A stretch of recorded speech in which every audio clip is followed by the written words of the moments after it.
बधाई ला बच्चे की। अरे अब कुछ दिन पहले मैंने आपको 2000 रुपए दिए थे, आप लोग फिर आ गए। हाय हाय, हमें कब दिया? वो दूसरी थी। ला 2-3 हजार रुपए बच्चे के ऊपर से उतार के दे दे। ला दे ना दे। क्या है तुम लोगों का? एक बार में समझ में नहीं आती, जब देखो मुंह उठा के चले आते हैं, पैसे का पेड़ में उगते हैं। निकलो यहाँ से। शशांक तुम इन लोगों को नहीं जानते, ये लोगों को डरा डरा के उनसे पैसे हड़पते हैं। मैंने कहा निकलो यहाँ से। हाय, क्या हड़पते हैं रे?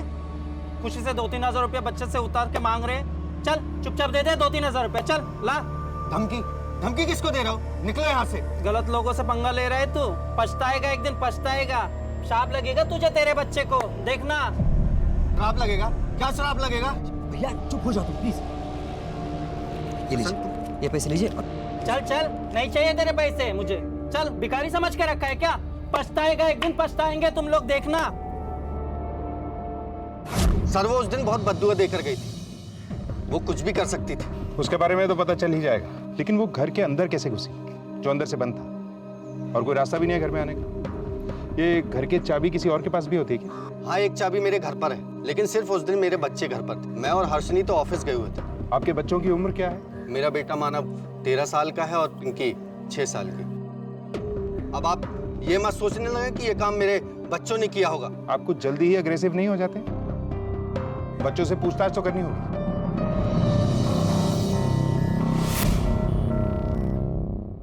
तुम्हें पक्का यकीन है कि उस घर में कोई नहीं आया था? ऐसा भी हो सकता है कि कोई इस घर से चाबी लेकर गया। नहीं, मैंने किसी को नहीं देखा था और यहाँ पे भी कोई नहीं आया था। हो सकता है तुम्हारा ध्यान ना गया हो, तुमने ध्यान ना दिया हो।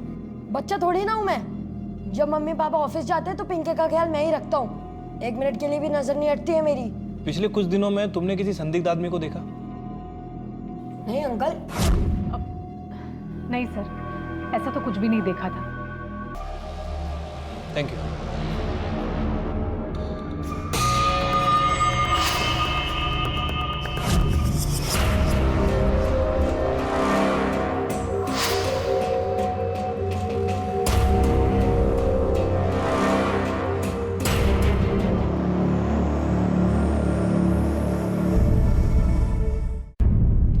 सर, अड़ोस पड़ोस में तो सब कुछ नॉर्मल ही लग रहा है। किसी के पास ऐसा कुछ करने की कोई ठोस वजह नहीं रख रही है। परिवार में बेटा होने की वजह से भी कोई जलन वाला मामला नहीं लग रहा है। काफी इज्जत है शशांक की कॉलोनी में। और उसका भतीजा मानव? सर, मानव के बारे में कुछ खास बात पता चली नहीं है। थोड़ा एटीट्यूड वाला है, काफी गुस्से में रहता है, अपने बाप पे गया है सर। वो बच्चा मानव हर वक्त एक चाकू अपने पास रखता है। लेकिन किसी ने तो अपनी भड़ास निकाली है इस नन्ही सी जान पर। हो सकता है सर। वैसे सर, इस कहानी में एक किन्नर भी है।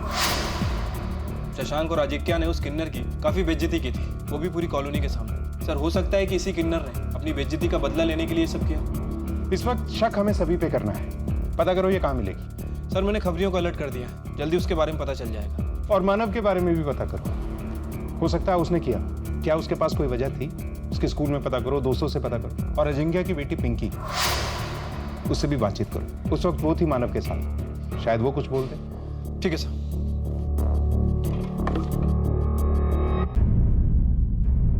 बेटा, घबराने की कोई जरूरत नहीं है। अगर आपको कुछ पता है तो आप हमें बता सकते हो।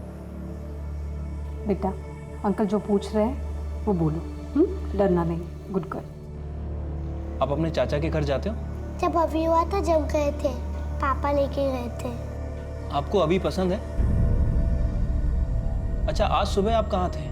आज स्कूल की छुट्टी थी, आज हम लोग घर के अंदर थे। आपका भाई घर से बाहर गया था? नहीं, वो तो टीवी देख रहा था। और आपके मम्मी पापा? ऑफिस में। सर, मानव की क्या दुश्मनी हो सकती है अभी और शशांक से? हम तो उनके परिवार के इतने करीब भी नहीं थे। क्यों? शशांक और आजिक्या तो सगे भाई है ना, फिर भी।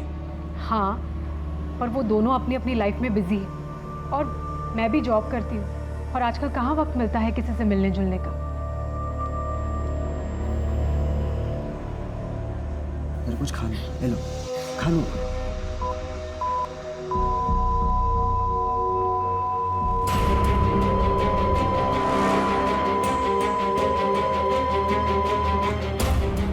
अरे रमेश, जल्दी से डॉक्टर को बुलाओ। नर्स, बच्चे को क्या हुआ? सर कुछ नहीं, नर्स, आप डॉक्टर कहाँ पर है? बच्चे को देखना है मुझे अभी। आ रहे हैं, वो चेक कर रहे हैं। सर प्लीज आप यहाँ पे वेट करिए। डॉक्टर साहब देखो ना बच्चे को क्या हुआ? डॉक्टर, सर एक मिनट, सर।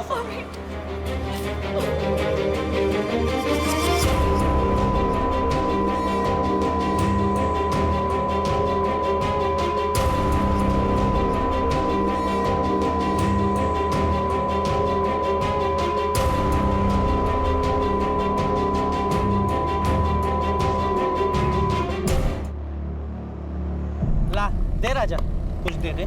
छूटा नहीं है मेरे पास, अब जा। अरे राजा भला होगा तेरा। चिकने दे दे, दुआ देंगी मैं तुझे। ठीक है, नहीं तो आगे चल के तेरा एक्सीडेंट हो गया तो ठीक है ला दे। हाय हाय भगवान अच्छा रखे। ए, सलाम साहब। क्या नाम है तेरा? लक्ष्मी। बहुत बद्दुआएं दे रही लोगों को, क्या बात है?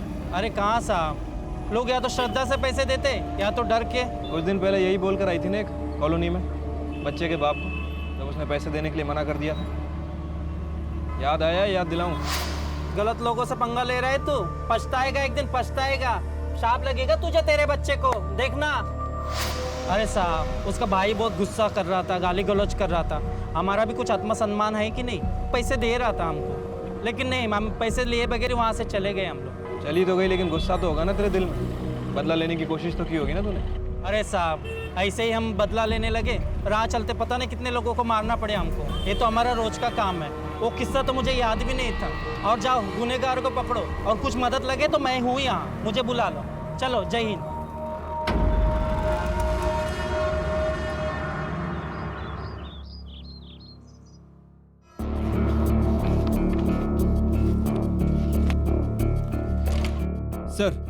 सर उस समय मानव घर में ही था, किसी ने उसे घर से बाहर निकलते हुए नहीं देखा। सर सैटरडे उसकी स्कूल की छुट्टी भी थी। और सर वो मानव दूसरे बच्चों को डराने के लिए चाकू रखा है, पर इस केस के साथ उसका कोई लेना देना नहीं है। हमने पूरी छानबीन की है। उस दिन वो अपनी बहन पिंकी के साथ ही था। और लक्ष्मी? सर लक्ष्मी उस दिन के बाद कॉलोनी में नहीं दिखी, और ना ही उसका कोई साथी। इनफैक्ट वो उस दिन रामनगर में थी। रामनगर में किसी के घर पे कोई बच्चा हुआ था। सर उस दिन के बाद शशांक की कॉलोनी में किसी भी संदिग्ध व्यक्ति को नहीं देखा गया। क्या हो सर? शशांक की फैमिली हिस्ट्री में एक बड़ी अजीब चीज पता चली है। ये देखो,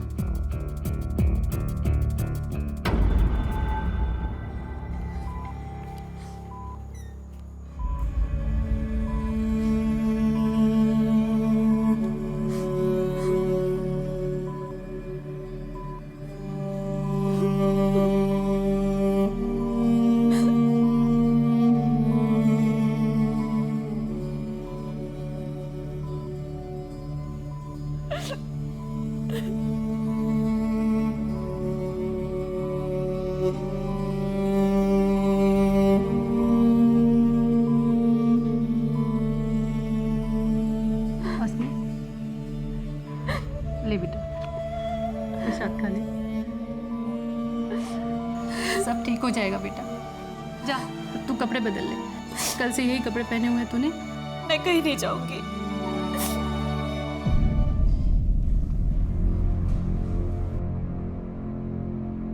इंस्पेक्टर साहब। अस्मी कहाँ है? जी अंदर है। बुलाइए, हमें उनसे कुछ बात करनी। सर आप मुझसे पूछ लें, क्या बात है सर?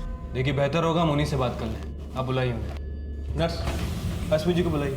जी।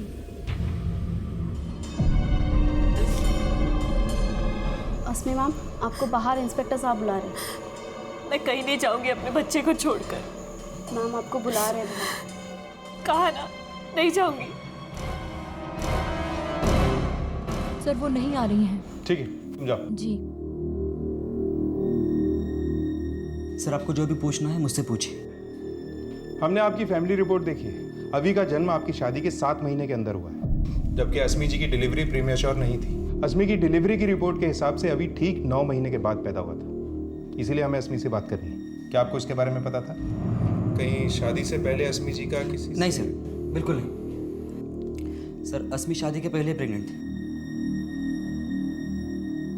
लेकिन सर अभी मेरा ही बच्चा है। शादी के पहले मैं और अस्मी रिश्ते में थे। सर जब अस्मी प्रेग्नेंट हुई तो हमने जल्दबाजी में शादी करने का फैसला लिया। सर आप चाहे तो अस्मी से बात पूछ सकते हैं। लक्ष्मी ने कुछ नहीं किया।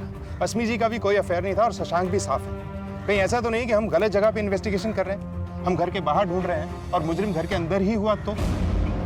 आस पड़ोस वालों से पूछताछ करो, घर वालों के बारे में, खास तौर पे पति पत्नी के बारे में। कोई सुराग तो मिलेगा। Okay sir. पारिवारिक रिश्ते जो एक नजर में तो बिल्कुल सटीक दिखाई पड़ते हैं, लेकिन कभी कभी हम उनके पीछे छुपी भावनाओं को समझ नहीं पाते हैं, और अक्सर यही भावनाएं हमारे अंदर अपना घर बना लेती हैं। शशांक के घर के बाहर के सभी लोग अब शक के दायरे से बाहर थे, क्योंकि पुलिस को किसी के भी पास जुर्म का कोई ठोस कारण नहीं मिला था।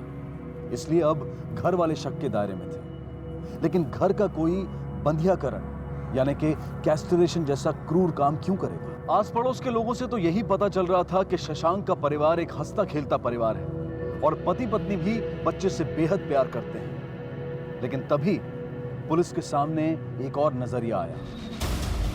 सर वैसे तो उन दोनों के बीच में कोई प्रॉब्लम नहीं था। इसके अलावा और कुछ कभी बताया उसने अपनी शादी के बारे में? कुछ खास नहीं सर, बस उसे थोड़ा पैसे का प्रॉब्लम था।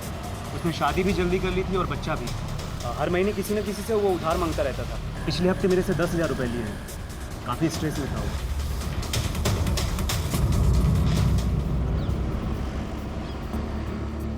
सिर्फ पैसों की तंगी की वजह से कोई अपने ही बेटे के साथ ऐसा कर सकता है क्या? सर हो सकता है कि बेटे को सारी परेशानियों की जड़ मानता हो। जो भी प्रॉब्लम उसे हो रही हो, इस सब का कारण वही हो। नहीं, ऐसा होता तो बच्चे को जान से मारता। ये रीज़न नहीं है। लेकिन जब तक असली रीज़न नहीं मिल जाता, शशांक पर नज़र बनाए रखो और पता करो कि वारदात वाले दिन वो ऑफिस में था या नहीं। ठीक है सर। इंस्पेक्टर साहब, आप मुझ पे शक कर रहे हैं? मैं भला अपने बेटे के साथ ऐसा कैसे कर सकता हूँ? ये तो आप ही बताएंगे। अगर आपने कुछ नहीं किया तो झूठ क्यों बोला कि वारदात के वक्त तो आप ऑफिस में थे? मतलब कि आप फैक्ट्री गए ही नहीं थे। देखिए, आपका बेटा एडमिट है, इसलिए शराफत से बैठा के पूछताछ कर रहे हैं, वरना हमारे तरीके तो सुने ही होंगे आपने। मैं उस दिन फैक्ट्री नहीं गया था। तो कहाँ गए थे? सर मैं और एक जॉब करता हूँ। अभी एक और जॉब कहाँ से आ गई? पहले क्यों नहीं बताया? असल में बताने लायक कुछ है ही नहीं सर। मैं कैब चलाता हूँ। गारमेंट कंपनी में जब छुट्टी होती है तब सैटरडे और संडे को भी। सर आप चाहिए तो मेरी कार कंपनी से डिटेल्स निकाल सकते हैं। सर कैब चलाकर मैं कुछ ज़्यादा पैसे कमाना चाहता था ताकि अपने परिवार की परवरिश कर सकूं। लेकिन सर मेरे बच्चे ने किसी का क्या बिगाड़ा था? सर इंस्पेक्टर साहब, जिसने भी मेरे बच्चे के साथ ये किया ना, आप उसको छोड़िएगा नहीं। लेकिन है कोई घर का ही, क्योंकि बाहर से कोई अंदर नहीं आया। लेकिन सर अगर शशांक ने नहीं किया तो उसके अलावा घर में केवल 2 ही लोग बचते, अश्मी और लेखा। लेकिन सर वो दोनों ऐसा क्यों करेंगे? इन दोनों के पास क्या मोटिव हो सकता है? यही तो पता लगाना है। वो कैंची, उसकी फॉरेंसिक रिपोर्ट आई? अभी नहीं सर, 48 घंटों में आ जाएगी। लेकिन हम इतना इंतजार नहीं कर सकते। अगर ये कांड घर में से ही किसी ने किया है तो बच्चे की जान को अब भी खतरा हो सकता है। एक कांस्टेबल हर वक्त हॉस्पिटल में तैनात रखो, आईसीयू के बाहर। तब तक इस सास और बहू से बात करते हैं।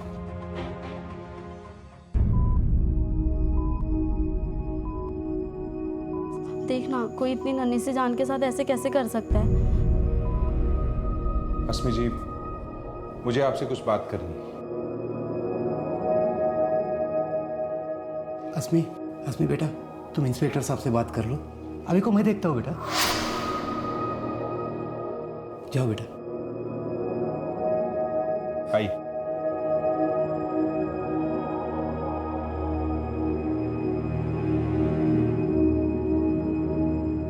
अस्मी जी, हमारी इन्वेस्टिगेशन एक अजीब से मोड़ पर आकर फंस गई। इसलिए मैं आपसे पूछना चाहता हूँ, आपको क्या लगता है इस सब में आपके पतिदेव या सासू माँ का हाथ हो सकता है? ये क्या कह रहे हैं सर आप? ऐसा कैसे हो सकता है? देखिए, हमने सभी संदिग्धों को टटोल कर देख लिया है, कुछ भी नहीं मिला। इस सब में किसी घर वाले का ही हाथ है, क्योंकि किसी बाहर वाले की घर के अंदर तक पहुंच नहीं हो सकती। सर, शशांक ये सब करने के बारे में सोच भी नहीं सकता। और मम्मी जी? साहब, मेरा बेटा और बहू तो जान छिड़कते हैं अभी पर, वो दोनों ऐसा कुछ नहीं कर सकते साहब। लेखा जी, ठीक से याद करके बताइए।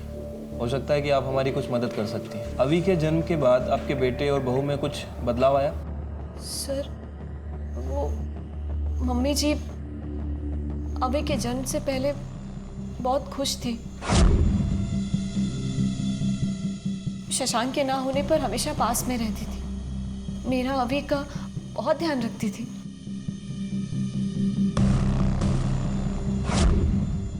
फिर थोड़ी बदल गई, पता नहीं क्यों। अस्मी थोड़ी चिड़चिड़ी हो गई थी, बहुत डिप्रेस रहने लगी थी अभी के जन्म के बाद। कुछ अलग सा बर्ताव करने लगी। अभी का सारा काम मैं करती थी, उसे संभालती थी।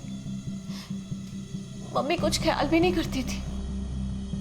पर आजकल तो ये होता ही है साहब। वो क्या कहते हैं उसे, पोस्टमार्टम डिप्रेशन। हाँ, शायद वही होगा।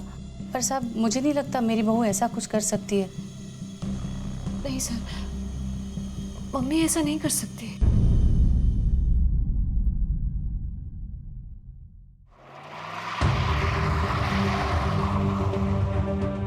सर रश्मि और लेखा, इन दोनों में से कोई भी शशांक के ऊपर उंगली नहीं उठा रहा है।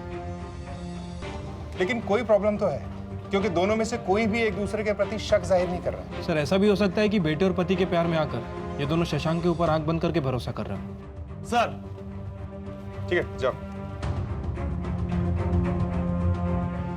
शशांक सच बोल रहा था। वारदात के वक्त वो कैब चला रहा था, तब ये अस्मी ने उसे फोन भी किया था। अब देखते हैं कि ये शशांक साहब किससे ज्यादा प्यार करते हैं और क्यों।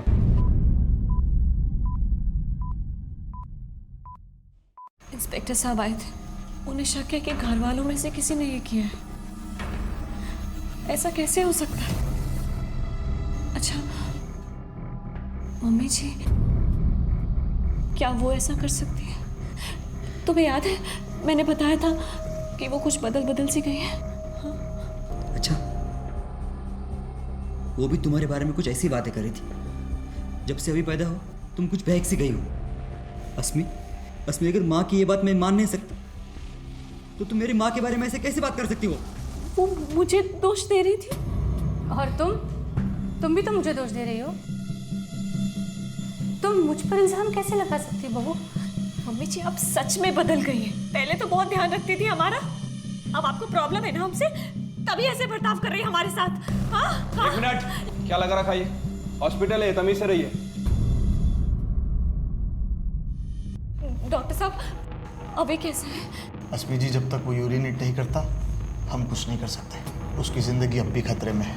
हालांकि उसकी सेहत पहले से काफ़ी बेहतर है, पर हमें कंप्लीट रिकवरी के लिए वेट करना होगा। आपको क्या लगता है दोनों में से कौन हो सकता है?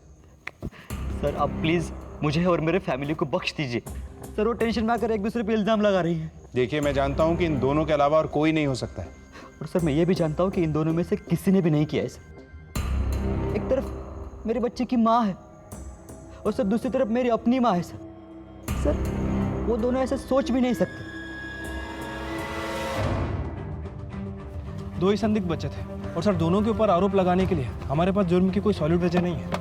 ऐसा कुछ भी करने के लिए वजह काफी स्ट्रांग होनी चाहिए। क्या वजह हो सकती है? हमने जो साइकोलॉजिकल रूपरेखा तैयार करवाई थी उसकी रिपोर्ट मंगवाओ। तब तक इस अजिंक्य और हर्षिनी से दोबारा बातचीत करते हैं। ठीक है सर। ये क्या बोल रहे हैं आप? मम्मी और अश्मी? देखिए, हमारा यकीन कीजिए, घर के अंदर से इन दोनों के अलावा और कोई हो ही नहीं सकता। अच्छा, एक बात बताइए, क्या आप दोनों ने इन लोगों में कभी कोई अजीब बात नोटिस की थी? सर कुछ ज़्यादा तो नहीं, लेकिन आसमी कभी कभी कहती थी कि मम्मी जी आजकल थोड़ी अलग सी हो गई है। मैंने कुछ ज़्यादा ध्यान नहीं दिया क्योंकि हमारे घर में इतने प्रॉब्लम्स हैं, दूसरों की परेशानियां कहाँ देखेंगे। जिन दूसरों की बातें आप कर रही हैं वो आपके ही घर वाले हैं। शादी शशांक की हुई थी, शिफ्ट उसे होने चाहिए था, लेकिन हो गया आप लोग। ऐसा क्यों? सर वो मम्मी जी ने घर थोड़ा धार्मिक बना के रखा था और इनको कभी कभी नॉनवेज खाने का और शराब पीने का शौक है। हमें पता था कि मम्मी जी को ये सब बिल्कुल पसंद नहीं आएगा, इसलिए वो कुछ बोले इससे पहले ही हम लोग अलग हो गए। जैसे ही शशांक की शादी हुई हमें बहाना मिल गया, क्योंकि मैं ये सब करता था। अगर मम्मी को पता चलता तो उनके धार्मिक घर में दाग लग जाता। और वैसे भी इसमें गलत क्या है? आखिरकार संदिग्धों की गिनती 2 तक आ पहुंची, लेकिन उनके खिलाफ कोई भी ठोस सबूत नहीं थे। बच्चे की हेल्थ में अब सुधार हो रहा था और अब वो खतरे से बाहर था। लेकिन इस एक हादसे ने जैसे परिवार को तोड़कर रख दिया था। एक हंसता खेलता परिवार ऐसे घिनौने अपराध का शिकार बना कि उनकी जिंदगी एक अलग ही मोड़ पर चली गई। अब आपका बच्चा बिल्कुल ठीक है, आप इसे घर ले जा सकते हैं। Thank you doctor.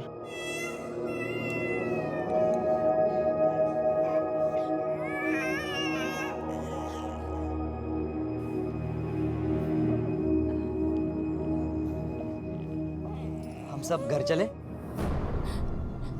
नहीं, मैं उस घर नहीं जा सकती। मम्मी जी है वहां पर। जब तक मम्मी जी है उस घर में, मेरा अभी सेफ नहीं है। मैं नहीं जा सकती। मैं अपने मम्मी पापा के साथ जा रही हूँ। अस्मी तुम क्या बात कर रही हो? मम्मी जी को अजिंक्य भैया के साथ भेजेंगे तभी मैं आऊंगी। अस्मी, मम्मी हमारे साथ रहेगी। तुम्हारा दिमाग खराब हो गया? आप मम्मी के ऊपर शक कर रहे हैं? अभी उनका पोता है। नहीं, मैं नहीं रह सकती उस घर में। मैं जा रही हूँ, मैं अपने मम्मी पापा के साथ जा रही हूँ। सॉरी। अस्मी, अस्मी, तुम मेरे बच्चे के साथ ऐसा नहीं कर सकते अस्मी। शशांक बेटा, ये जगह इन सब बातों के लिए ठीक नहीं है। जाने दो उसे, सब ठीक हो जाएगा धीरे धीरे। चल हम सब घर चलते हैं, सब ठीक हो जाएगा बेटा। माँ,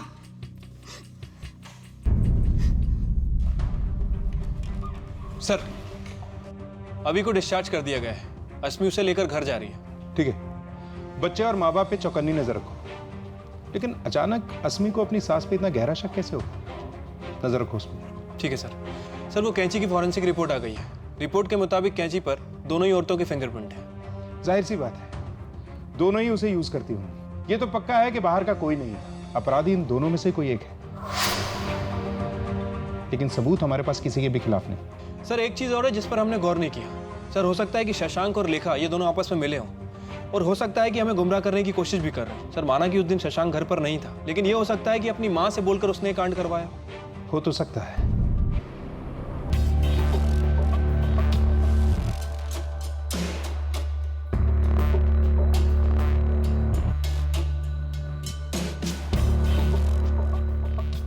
शशांक, चाय ठंडी हो रही है बेटा, तुझे फैक्ट्री नहीं जाना? माँ, इच्छा नहीं हो रही मेरी। शशांक, ये सब जिंदगी का हिस्सा है। तुझे सबसे अपने आप को संभाल कर रखना होगा ना। हम सब है ना, सब ठीक करेंगे। चलो उठ।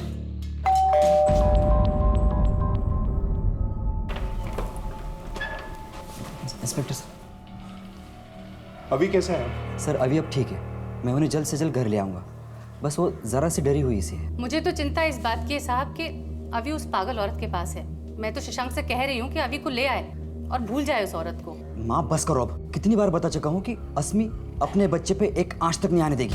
पता नहीं शशांक, तुम्हारी आंखें कब खुलेंगी। शशांक जी, हम आपका डीएनए टेस्ट करवाना चाहते हैं। आई होप आपको कोई आपत्ति नहीं है। अस्मी शादी से पहले ही प्रेग्नेंट हो गई थी, इसलिए इस बात की पुष्टि कराना बहुत जरूरी है कि ये बच्चा आपका है। सर, आपको अभी भी लगता है कि अस्मी का कोई अफेयर था और उसी के चलते मैंने बच्चे पे हमला किया? सर, आप ये बात तो खुद चेक कर चुके हैं कि उस दिन मैं कहां पर था। ऐसा भी तो हो सकता है कि आपने किसी और की मदद ली हो ये करने में। सर, आप डीएनए टेस्ट करवाइए। गुड, मैं आज ही हॉस्पिटल से किसी को भिजवा देता हूँ। सर, आप अपना टाइम बर्बाद कर रहे हैं। अरे मेरे अभी को बचाइए उस औरत से, वहाँ उसकी जान को खतरा है। देखा जी, हमें क्या करना है वो हमें पता है। मैं भिजवाता हूँ आज ही हॉस्पिटल से। सर, शशांक तो बड़ी आसानी से डीएनए टेस्ट के लिए मान गया। मतलब वो मकसद नहीं है, फिर कौन हो सकता है? सर, लेखा जी को पूरा भरोसा है कि ये काम उसकी बहू ने किया है। आज तक कभी उसे ऊंची आवाज में बात करते हुए नहीं देखा। आज पहली बार वो यही कह रही थी कि ये काम उसकी बहू ने किया है। सर, हो सकता है कि बच्चे की चिंता में काफी टेंशन में। शायद अस्मी के मायके जाके चेक करते हैं। ठीक है सर।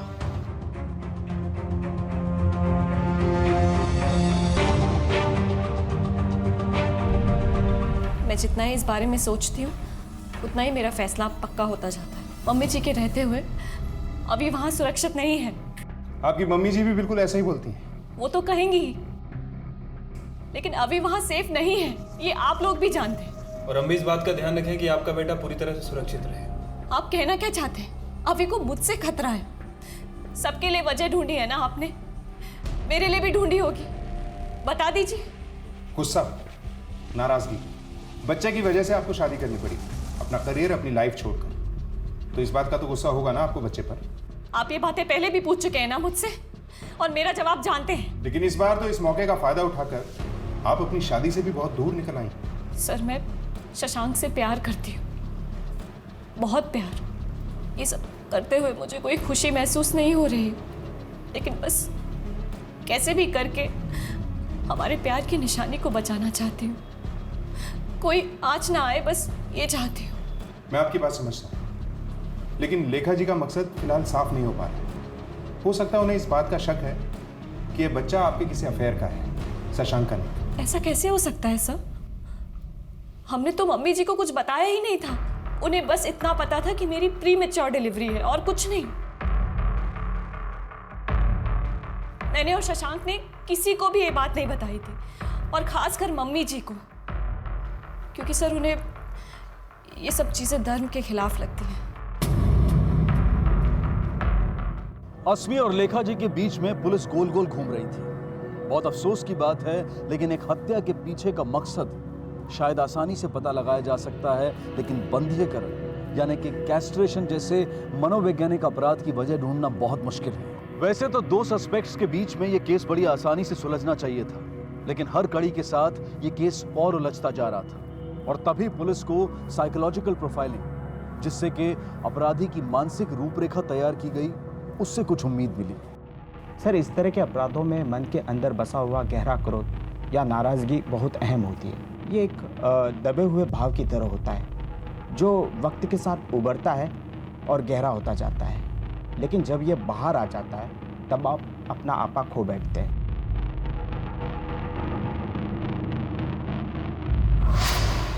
सर, लेखा जी को पूरा भरोसा है कि यह काम उसकी बहू ने किया है। आज तक कभी उसे ऊंची आवाज में बात करते हुए नहीं देखा। आज पहली बार वो यही कह रही थी कि यह काम उसकी बहू ने किया है। सर, हो सकता है कि बच्चे की चिंता में काफी टेंशन में है। अस्मी जी, आपको बाहर इंस्पेक्टर साहब बुला रहे। मैं कहीं नहीं जाऊंगी अपने बच्चे को छोड़कर। मैम, आपको बुला रहे हैं। कहा ना, नहीं जाऊंगी। सर, मम्मी जी अभी के जन्म से पहले बहुत खुश थी, पर कुछ दिनों बाद कुछ अलग सा बर्ताव करने लगी। ये सब मम्मी जी की वजह से हुआ है। अरे अभी होने के बाद तो ये उससे चिड़चिड़ करने लगी थी। मैं चिड़चिड़ करती थी कि आप कर रही थी? मैं तो शशांक से कह रही हूँ कि अभी को ले आए और भूल जाए उस औरत को। यस। क्या हुआ सर?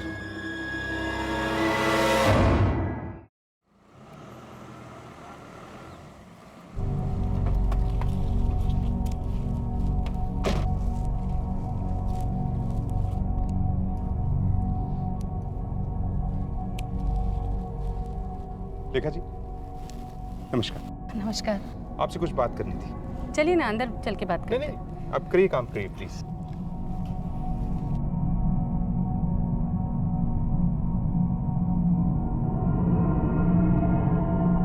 खराब पत्ते काट रही हैं आप शायद। जी। आपको पता था कि आपकी बहू शादी से पहले ही प्रेग्नेंट थी? नहीं। अरे, आपके लिए तो ये बहुत चौंकाने वाली खबर रही होगी जब आपने पहली बार ये सुना होगा। लेखा जी, आप बहुत धीरज और हिम्मत वाली हैं। आपकी जगह अगर कोई और होता ना तो अपना आपा खो बैठता। वो तो है। अरे, सरासर गलत बात है। पाप है। समाज ऐसे बच्चे को स्वीकार करेगा? परिवार के नाम का क्या होगा? और आप, अरे समाज को क्या जवाब देंगे आप? और आपकी आंखों के आगे पनपता रहेगा ये पाप। पाप तो है, और हमारी धार्मिक अस्मिताओं के भी खिलाफ है, हमारे सम्मान के खिलाफ है, किसी की भी सहनशीलता के परे है। अधर्म है ये। सरासर अधर्म है साहब। हाँ, और ऐसे घर में जिसे आपने इतने वर्षों से इतना पवित्र रखा, अचानक एक बच्चा आता है और सब कुछ बर्बाद। इसीलिए तो शुद्ध कर दिया उसका लिंग काट कर। मेरे बेटे और बहू ने तो मुझे बताया भी नहीं कि बहू शादी से पहले से प्रेग्नेंट थी। 15 दिनों में उन्होंने मुझे ये खुशखबरी सुना दी।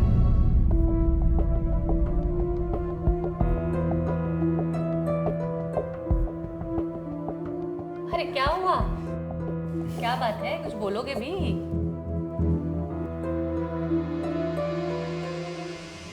मम्मी जी, बोलो। आप दादी बनने वाले। मुझे तो शक भी नहीं हुआ साहब। मैं बहुत खुश थी, बहुत ध्यान रखती थी अपनी बहू का। पर उस दिन जब मैं उसे रेगुलर चेकअप कराने डॉक्टर के पास लेकर गई, तब मुझे पता चला। डॉक्टर, बहू और बच्चा सब ठीक तो है ना? हाँ बिल्कुल ठीक है। ये देखिए उनकी रिपोर्ट।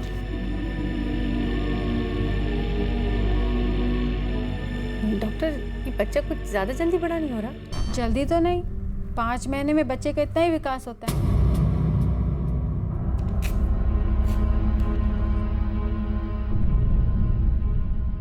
ये लीजिए, सेकेंड ट्राइमेस्टर में ये गोली लेना बहुत ज़रूरी है। गलती से भी मत भूलना और अपनी सेहत का ज़्यादा अच्छा ख्याल रखेगा। उन्हें लगा कि मुझ जैसी अनाड़ी को कुछ समझ नहीं आएगा। मैंने बहुत सोचा, मैं सब समझ चुकी थी। वो बच्चा एक कलंक था मेरी बहू पर और मेरे परिवार पर। उसके साथ तो यही होना था। उस दिन जब अस्मी उसे सुलाकर सोने गई,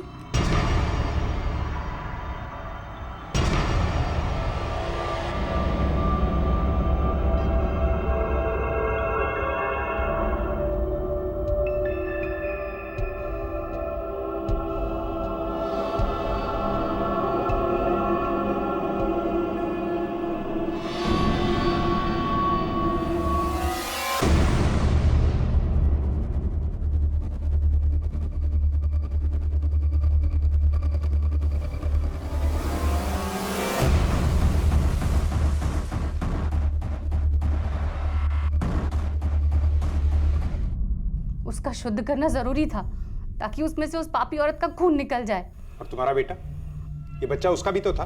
तो संयम रखना औरत की जिम्मेदारी है और शादी से पहले शारीरिक संबंध रखना हमारे धर्मशास्त्रों के खिलाफ है। लेकिन उसके बाद इन दोनों ने शादी की। आप नहीं समझोगे इंस्पेक्टर, पाप तो पाप ही होता है ना। धर्म और शास्त्र की इस अजीब व्याख्या का हर्जाना एक नन्ही सी जान को भुगतना पड़ा। और बड़े दुख की बात है कि एक औरत होकर भी लेखा जी अस्मी के बारे में ऐसे ख्याल रखती थी। और उससे भी ज्यादा दुख की बात यह है कि उन्हें अपने पोते से जरा भी लगाव नहीं था। उस बच्चे की गलती सिर्फ इतनी सी थी कि वो उनकी मर्यादा के दायरे के अंदर पैदा नहीं हुआ था। लेकिन ये दायरे बनाने का हक हमें देता कौन है? और इन सब बातों में उस नन्ही सी जान अभी का क्या दोष था? दादी और पोते के अटूट रिश्ते पर यह किस्सा हमेशा के लिए एक काला अध्याय बनकर रहेगा। इसमें मुझे माफ कर दो। मुझे नहीं पता था कि मेरी माँ इस इट्स ओके शशांक, इसमें तुम्हारी गलती नहीं थी।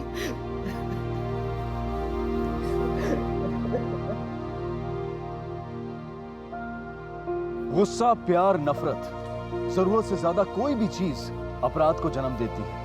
और इस अपराध की वजह लेखा जी के अंदर पनप रहा द्वेष ही था।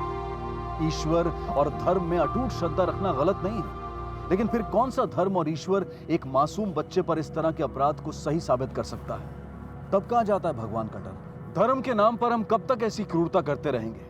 कब अंधविश्वास के खिलाफ हमारी आंखें खुलेंगी और हम अपने बच्चों के लिए एक सुरक्षित दुनिया बना पाएंगे? इन सारे सवालों का जवाब हमें आज नहीं तो कल अपने आप को, अपने बच्चों को और अपने भगवान को देना होगा। इसी विचार के साथ अब मैं अनूप सोनी आपसे विदा लेता हूं। फिर मुलाकात होगी अगले एपिसोड में एक और चौंका देने वाले केस के साथ। तब तक अपना और अपने परिवार का ख्याल रखें और देखते रहें क्राइम पेट्रोल डायल 100। सबक एक को सीख हम सबको।